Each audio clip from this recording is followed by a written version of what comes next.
രണ്ടാമത്തെ എപ്പിസോഡിന്റെ തുടക്കത്തിൽ തന്നെ നമ്മുടെ പയ്യന്മാര് എല്ലാവരും കൂടി ഭയങ്കര അത്ഭുതപ്പെട്ട് ഒരു സാധനത്തിലേക്ക് നോക്കിയിരിക്കുന്നതായിട്ടാണ് കാണിക്കുന്നത്.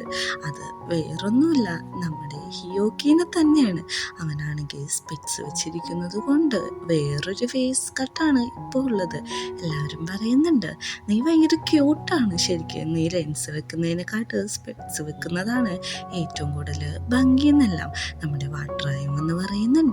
നീ ശരിക്കും നല്ല ക്യൂട്ടാണ്. അതുകൂടി ആകുമ്പോഴേക്കും ഹിയോക്കിക്ക് കൈയും കാലും വിറക്കാൻ തുടങ്ങുന്നുണ്ട്. അങ്ങനെ എല്ലാവരും കൂടി അവിടെ സംസാരിച്ചുകൊണ്ട് ഇരിക്കുകയാണ്. അവരുടെ സ്കൂൾ ട്രിപ്പിൻ്റെ അടുത്ത ഭാഗത്തിലേക്ക് കടന്നു പോകാണ്. വേറൊന്നുമല്ല, ഹോട്ട് ബാത്താണ്. അതായത് അവിടെയൊക്കെ ഭയങ്കര തണുപ്പായതുകൊണ്ട് വേർക്കാനായിട്ട് ബോഡി സ്വാഭാവികമായിട്ട് തയ്യാറാവില്ല. അതിനു വേണ്ടിയാണ് ഈ ഹോട്ട് സ്പ്രിങ്ങിലൊക്കെ ഇറങ്ങുന്നത്. എല്ലാവരും കയറാൻ നിൽക്കുമ്പോഴേക്കും നമ്മുടെ ഹിയോക്കിയുടെ ആ മിഡിൽ ക്ലാസ്സിലുള്ള ഫ്രണ്ട് വന്നിട്ട് ചോദിക്കും, നീ ഇപ്പോൾ പോപ്പുലർ ഗ്രൂപ്പിൻ്റെ പായമുണ്ട്, ഭയങ്കരമായിട്ട് നീ ഫേമസ് ആയല്ലോ, നീയും വട്ടറായും തമ്മിൽ എന്താണ്? നിങ്ങളെപ്പറ്റി ഇൻസ്റ്റഗ്രാമിലൊക്കെ പറഞ്ഞും കേട്ടും എനിക്ക് ചെവി വേദന എടുക്കുന്നു എന്നൊക്കെ. ഇതെല്ലാം അകത്ത് നിന്നുകൊണ്ട് വാട്ടറായി ശ്രദ്ധിക്കുന്നുണ്ടായിരുന്നു.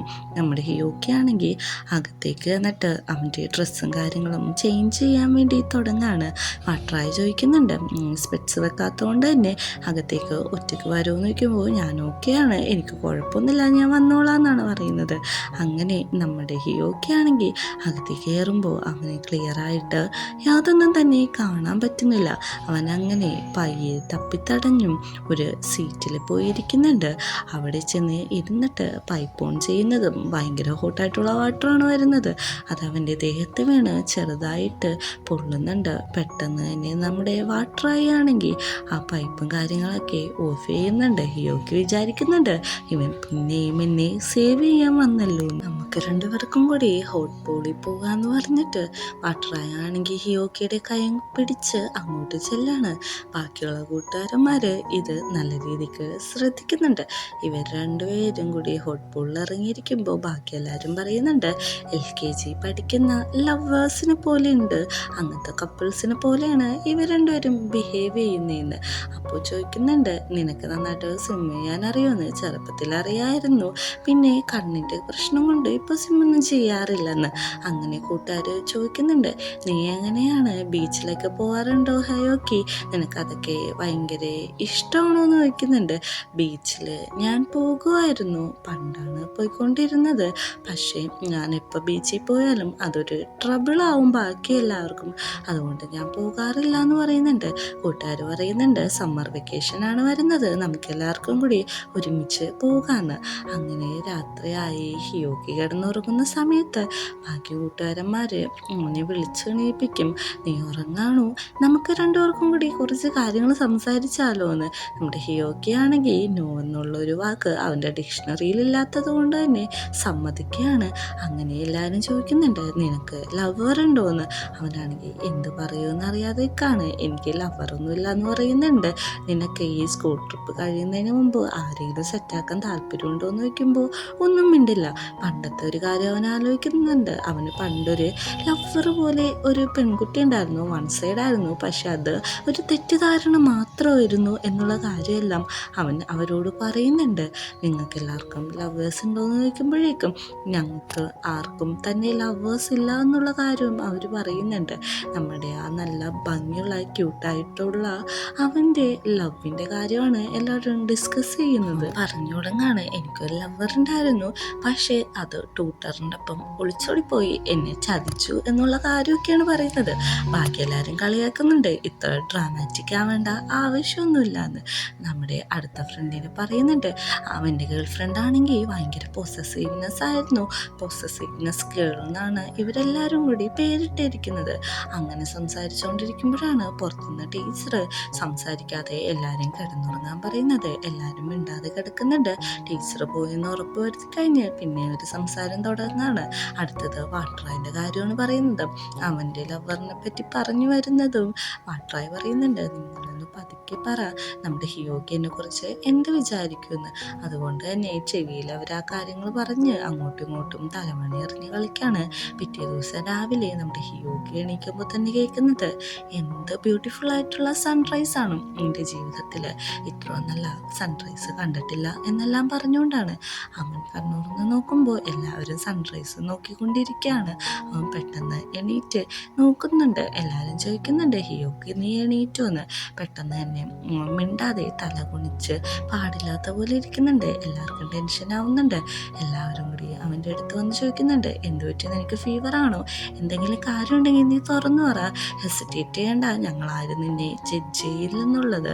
നമ്മുടെ ഹിയോക്കി ആണെങ്കിൽ ഒന്നും മിണ്ടാതെ തന്നെയാണ് ഇരിക്കുന്നത്. നീ കാര്യം പറയാൻ വാട്ടറായി പിന്നെയും നിർബന്ധിക്കുമ്പോൾ ഹിയോക്കി പറയാണ്, എൻ്റെ പേര് ഹിയോക്കി എന്നല്ല, അസാഹി എന്നാണ് ശരിക്കുള്ള പേര്, ഹിയോക്കി എന്നെ വിളിക്കുന്നതാന്ന്.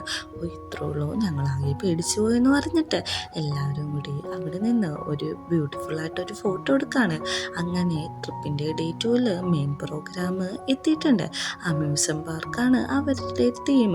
അങ്ങോട്ട് പോകുമ്പോൾ ഗേൾസും ബോയ്സും മിക്സായിട്ട് വേണം പോകാൻ എന്നാണ് ടീച്ചർ പറയുന്നത്. റൂളിന് അഗെയിൻസ്റ്റ് ആയിട്ട് ഒന്നും ചെയ്യരുതെന്നും പറയുന്നുണ്ട്. എല്ലാവരും ടെൻഷൻ അടിക്കുകയാണ്, നമുക്ക് ഗേൾസിൻ്റെ ഒപ്പം പോകണ്ടെന്നൊക്കെ പറയുന്നുണ്ട്. വാട്ടറായി ആണെങ്കിൽ അതിന് സമ്മതിക്കുന്നുണ്ട്. നമ്മുടെ യോക്കി മനസ്സിലാലോചിക്കുകയാണ്, പെൺകുട്ടികളുടെ ഒപ്പം പോകാനായിട്ട് ഇവരെന്തിനാണ് ഇങ്ങനെ വെറിയാവുന്നത്, അതൊക്കെ ഇത്ര വലിയ കാര്യമാണോന്ന്. അവന്മാരാണെങ്കിൽ അവിടെ ചെന്നിട്ട് മിക്സപ്പായിട്ട് നടക്കാമെന്നും കൂടി ഒരു പ്ലാൻ ഇടുന്നുണ്ട്. ഇങ്ങനെ അമ്യൂസ്മെന്റ് പാർക്ക് എത്തുന്നുണ്ട്. ഇവരുടെ ടീമിലുള്ള പെൺകുട്ടികളാണെങ്കിൽ ഇവരുടെ അടുത്തേക്ക് എത്തുന്നുണ്ട്. അവർ ചോദിക്കുന്നുണ്ട്, നിങ്ങൾക്ക് വേണമെങ്കിൽ നിങ്ങൾ ഒറ്റയ്ക്ക് പോകോ, ഞങ്ങൾക്ക് കുഴപ്പമൊന്നുമില്ല എന്ന് പറയുമ്പോൾ പെൺകുട്ടികൾ അത് റൂൾസിന് എഗെയിൻസ്റ്റ് ആണെന്ന് പറഞ്ഞ് അവരൊപ്പം പോകുന്നുണ്ട്. നമ്മുടെ ഹിയോക്കി അങ്ങനെ ഒറ്റക്കായി നിൽക്കുകയാണ്. അങ്ങനെ ഒരു ഷോപ്പിൽ കയറിയിട്ട് എല്ലാവരും ക്യൂട്ടായിട്ടുള്ള ഹെയർ ബാൻഡ്സും കാര്യങ്ങളും മേടിക്കാണ്. ഹിയോക്കി അവിടെ നിൽക്കുന്ന കണ്ട് വാട്ടറായി അവന് വേണ്ടിയിട്ട് ഒരു ക്യൂട്ടായിട്ടുള്ള ഒരു ഹെയർ ബാൻഡ് സെലക്ട് ചെയ്യാണ്. അപ്പോൾ നമ്മുടെ വാട്ടറായിയുടെ മുഖം നല്ല ക്യൂട്ടായിട്ടുണ്ട് ശരിക്കും കാണാൻ വേണ്ടിയിട്ട്. ഹിയോക്കിയുടെ തലയിൽ ആ ഹെയർ ബാൻഡ് കൊണ്ട് വെച്ചിട്ട് പറയാണ്, നല്ല ബ്യൂട്ടിഫുൾ ആയിട്ടുണ്ട് കാണാമെന്ന്. ഇതും കൂടി കേൾക്കുമ്പോൾ ഹിയോക്കിയുടെ ചീക്സ് എല്ലാം ബ്ലഷ് ആവുന്നുണ്ട്. വാട്ടറായി എനിക്ക് തന്നെ സ്വന്തമായിട്ടൊരു ഹെയർ ബാൻഡ് സെലക്ട് ചെയ്തോളാന്ന് പറഞ്ഞിട്ട് ഒരു ഹെയർ ബാൻഡ് എടുത്ത് അവനും സ്വന്തം തലയിൽ അണിയാണ്. എന്നിട്ട് ചോദിക്കുന്നുണ്ട്, എൻ്റെ ഫേസ് ഇപ്പം എങ്ങനെയുണ്ട്, ക്യൂട്ടായിട്ടുണ്ടോ എന്ന് ചോദിക്കുന്നുണ്ട്. അതെ, നീയും നല്ല രീതിക്ക് ക്യൂട്ടായിട്ടുണ്ടെന്ന് പറയുന്നുണ്ട്. ഇതെല്ലാം പുറകിൽ നിന്ന് കേൾക്കുന്ന പെൺകുട്ടികൾക്കാണെങ്കിൽ ഒട്ടും സഹിക്കുന്നില്ല. അവർക്ക് അസൂയയും കുശുമ്പുമാണ് മനസ്സിൽ വരുന്നത്. അങ്ങനെ റൈഡിൽ കയറാൻ സമയമാകുമ്പോഴേക്കും കപ്പാൻ സോസറിലാണ് ആദ്യം തന്നെ കയറുന്നത്. പെൺകുട്ടിയാണെങ്കിൽ നേരെ നമ്മുടെ വാട്ടറായുടെ അടുത്തേക്ക് വരാൻ പോകുമ്പോഴേക്കും ഹിയോക്കിനോട് തൻ്റെ ഒപ്പം കയറാനായിട്ട് അവൻ ആവശ്യപ്പെടുകയാണ്. അങ്ങനെ ഹിയോക്കി അതിന് സമ്മതിക്കുന്നുണ്ട്.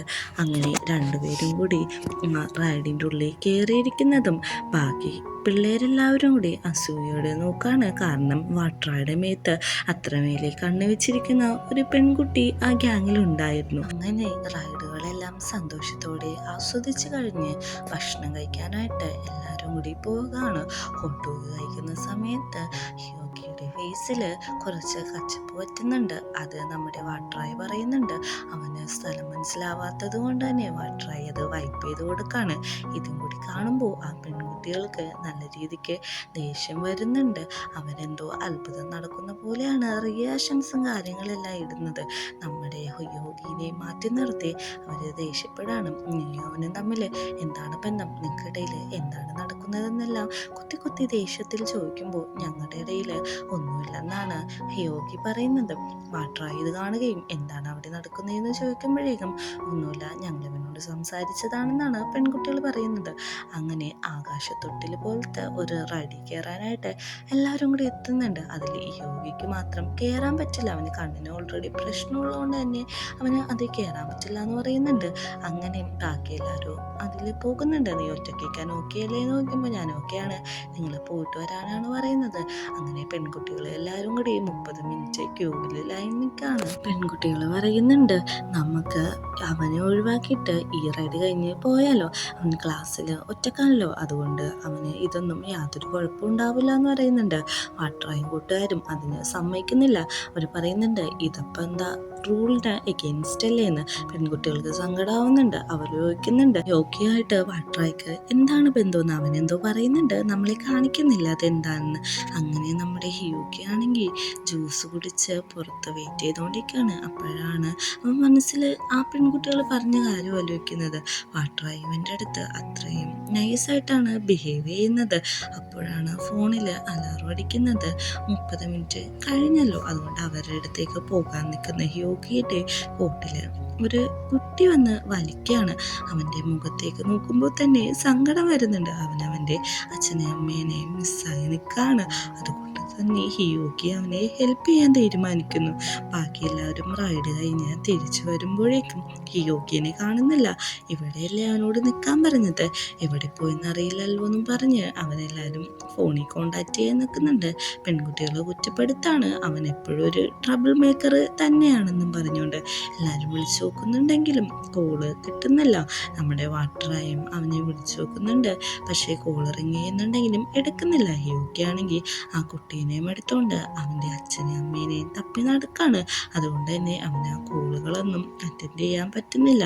നമുക്ക് ഹിയോക്കിനെ മിസ്സായെന്നും പറഞ്ഞ് നിൽക്കുന്ന വാട്ടറായിനെയും കാണിച്ചാണ് സെക്കൻഡ് എപ്പിസോഡ് അവസാനിക്കുന്നത്.